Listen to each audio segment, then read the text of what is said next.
24 फरवरी को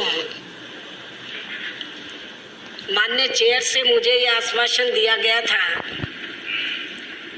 कि श्री रोहित वेमुला प्रकरण में चर्चा के जवाब में सरकार की ओर से आपके इस सवाल का जवाब जरूर दिया जाएगा कि श्री रोहित आत्महत्या के मामले में केंद्र सरकार द्वारा गठित किए गए न्यायिक जांच आयोग ने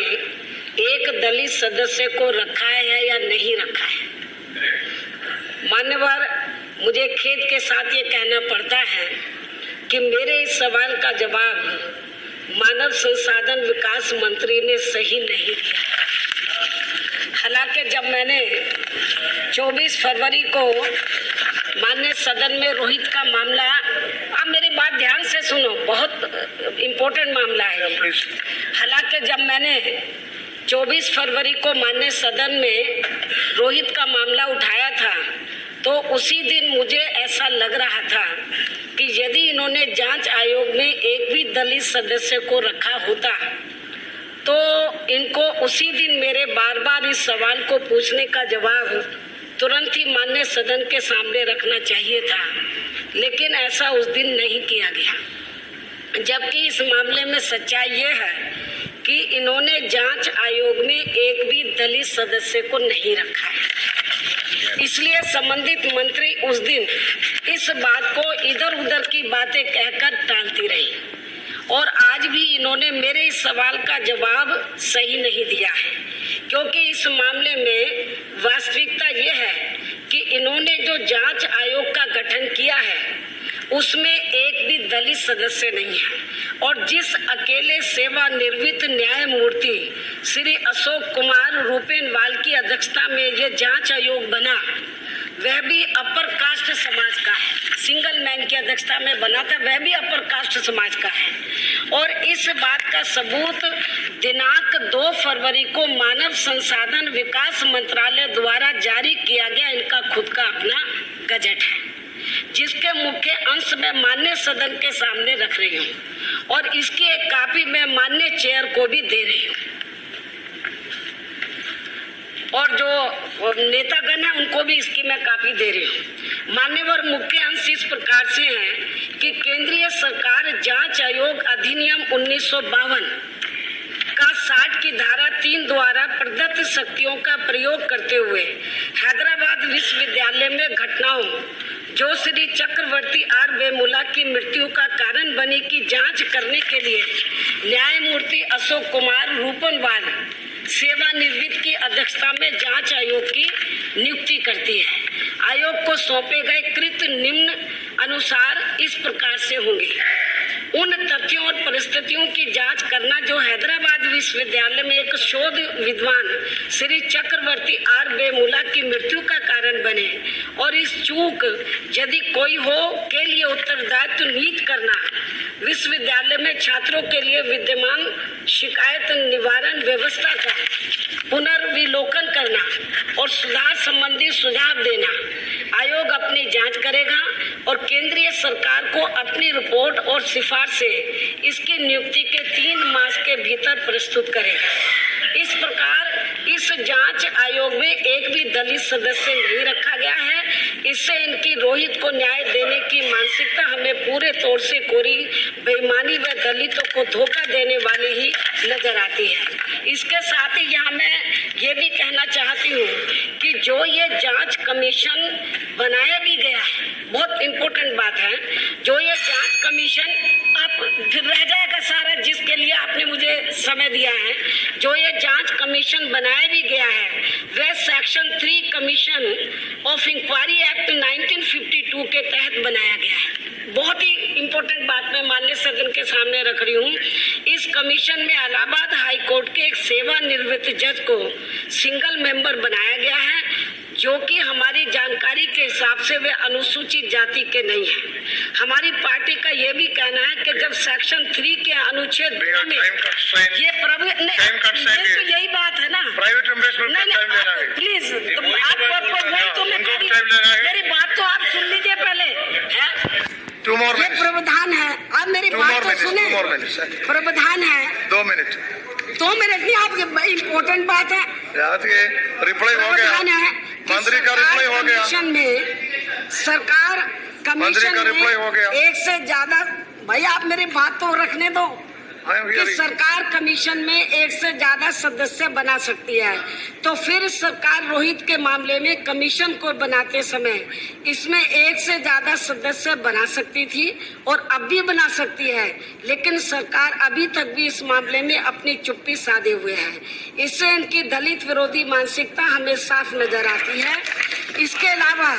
इसके अलावा मान्यवर, इस संबंध में मैं ये भी कहना चाहती हूँ, section 3(1) commission of inquiry act 1952 का,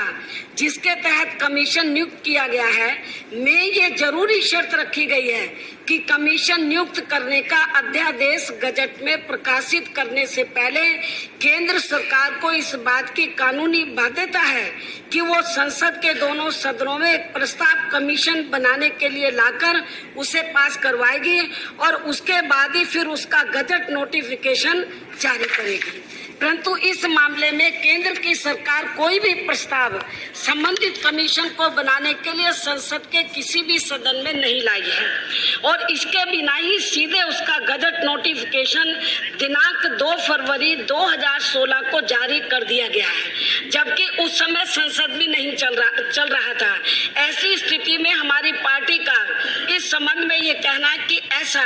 केंद्र की सरकार द्वारा इसलिए जानबूझकर एक सोची समझी, अब मेरी बात तो सुन लो, साजिश के तहत किया गया है। आप मेरी बात सुन लो, प्लीज मेरी बात सुन लो,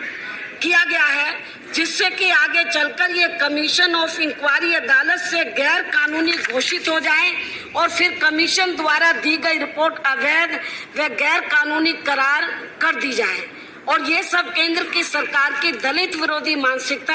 व नीयत को साफ तौर से दर्शाता है। इसके साथ ही हमारी पार्टी का इस बारे में ये भी स्पष्ट कहना है कि ये गैर कानूनी अध्यादेश केवल रोहित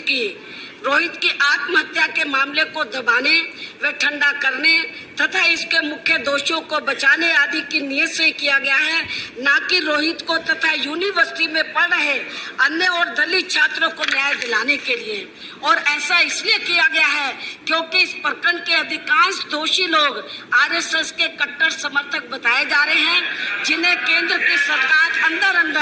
पूरे जी जान से बचाने में लगी हुई है। इसके अलावा हैदराबाद यूनिवर्सिटी में बाबा साहब डॉक्टर अम्बेडकर से जुड़े छात्र संगठन जो को माओवादी बताना, अरे भाई आप सुन तो लो थोड़ा सा प्लीज। इसके पीछे भी हमें केंद्र सरकार व इनके साजिश नजर आती है ताकि बाबा साहब की सोच से ये लोग दूर रहे। ऐसी स्थिति में केंद्र सरकार द्वारा किसी भी मामले में बाबा साहब डॉक्टर अम्बेडकर की कई बातों का उदाहरण इनके मुंह से शोभा नहीं देता है, इसलिए इनको अब ये नाटक तो 5 मिनट संबंधित मंत्री द्वारा, अब तो मैं मेन बात करने वाली हूँ। इसके अलावा संबंधित मंत्री का खासकर लोकसभा में रोहित के मामले में ये कहना कि जाति के आधार पर न्याय नहीं होता है, लेकिन इन्होंने भी कहा मान्य सभापति जी,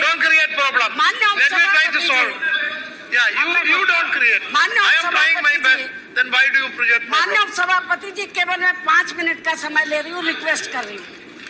इसके अलावा संबंधित मंत्री का खासकर लोकसभा में रोहित के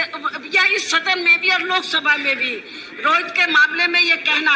कि जाति के आधार पर कभी न्याय नहीं होता है, लेकिन इसके बारे में भी इनको मेरा ये कहना है कि पूरे देश में खासकर दलितों, आदिवासियों व अन्य पिछड़े वर्गों के लोगों के साथ आजादी के बाद से लेकर अभी तक भी जाति के आधार पर हर मामले में वे हर स्तर पर जो अन्याय अत्याचार हो रहा है, इस बात को भी ध्यान में रखना। जब ये बात मान्य सदन में अभी बोल चुका, थोड़ा सा क्या फायदा है, तो ये ज्यादा अच्छा होगा। इसके साथ मान्यवर संबंधित मंत्री ने 1 मिनट, मैं मंत्री जी के बारे में कहना चाहती हूँ, बहुत अच्छी बात कहना चाहती हूँ इसके साथ ही मान्यवर संबंधित मंत्री ने रोहित की आत्महत्या पर जो अपने भाषण में कई बार अपनी भावुकता दिखाई है, तो इसका नाटक करने की बजाय इनको अपने मंत्रालय में इनके रोहित के छोटे भाई को कोई सरकारी नौकरी दे देनी चाहिए थी, तो ये ज्यादा अच्छा होता, जिसके लिए उसकी मां दिल्ली सरकार के मुख्यमंत्री से फरियाद कर रही है। और इस संबंध में यहाँ मैं ये भी कहना चाहती हूँ, यदि उत्तर प्रदेश में हमारी पार्टी की सरकार होती तो फिर हमारी सरकार रोहित की मां की बिना फरियाद के ही उनके छोटे बेटे को अब तक सरकारी नौकरी भी जरूर दे देती। इसकी तरफ भी सरकार को ध्यान देने की जरूरत है। बस एक मिनट, इस मामले में सीएमओ और वहाँ के पुलिस प्रशासन के बारे में भी सदन में गलत बयानबाजी की गई है। बस एंड कर रही हूँ। इसलिए इन सब बातों को ध्यान में रखकर हमारी पार्टी श्री रोहित प्रकरण मामले में संबंधित मंत्री के जवाब से बिल्कुल भी सहमत नहीं है, जबकि इस संबंध में इन्होंने 24 फरवरी को यह भी कहा था, यदि बसपा मुखिया उनके जवाब से संतुष्ट नहीं हुई तो फिर वे अपना सर काटकर उनके चरणों में रख देगी।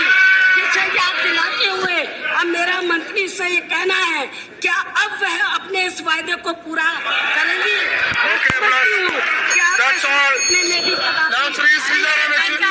इसलिए मेरा कर रही हूँ। इसलिए इन सब बातों को ध्यान में रखकर हमारी पार्टी श्री रोहित प्रकरण मामले में संबंधित मंत्री के जवाब से बिल्कुल भी सहमत नहीं है, जबकि इस संबंध में इन्होंने 24 फरवरी को यह भी कहा था, यदि बसपा मुखिया उनके जवाब से संतुष्ट नहीं हुई तो फिर वे अपना सर काटकर उनके चरणों में रख देगी। जिसे याद दिलाते हुए अब मेरा मंत्री से ये कहना है, क्या अब वह अपने इस वायदे को पूरा करेंगी?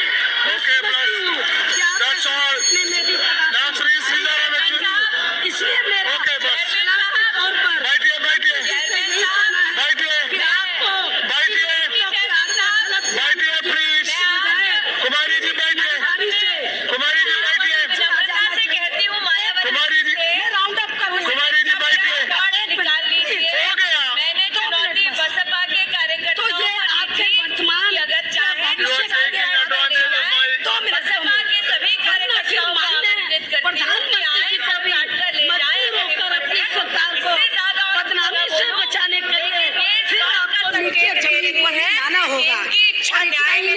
राजनीति में 24 फरवरी को मेरे विपक्ष के अन्य सदस्यों के प्रति भी व्यवहार कोई खास अच्छा नहीं रहा है, जिसके लिए आपने आप सुनो, रिकॉर्ड में आने की जरूरत है। अब मैं बताना चाहती हूँ, और इतना ही नहीं बल्कि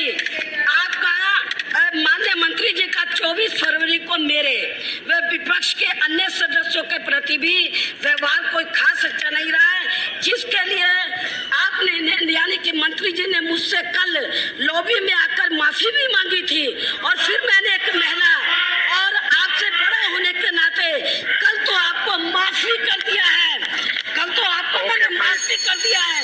लेकिन ऐसी गलती से दोहराने का भविष्य में मेरा समाज व मेरी पार्टी तथा अन्य विपक्षी पार्टियों के लोग हो जाएगा। इसकी आपको सलाह के तौर चेतावनी भी दे रही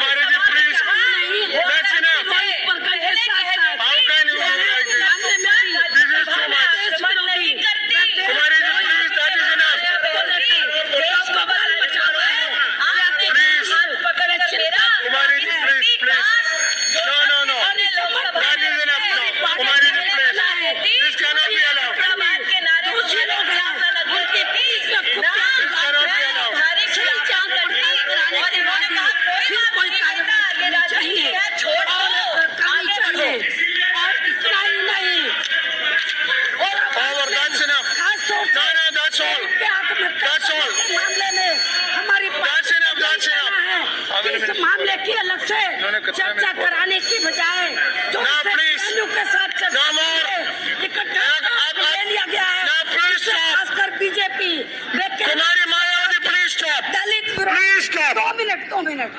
दलित विरोधी मानसिकता हमें 2 मिनट बस प्लीज 2 मिनट साफ नजर आती है। 2 मिनट बस। और इतना ही नहीं बल्कि कल जो मंत्री जी ने दुर्गा व महिषासुर के तोड़ मरोड़ के हिंदू पौराणिक In this way, I कथाओं cannot- में दिए गए इतिहास का If members behave like this, what do I do? देकर खासकर दलितों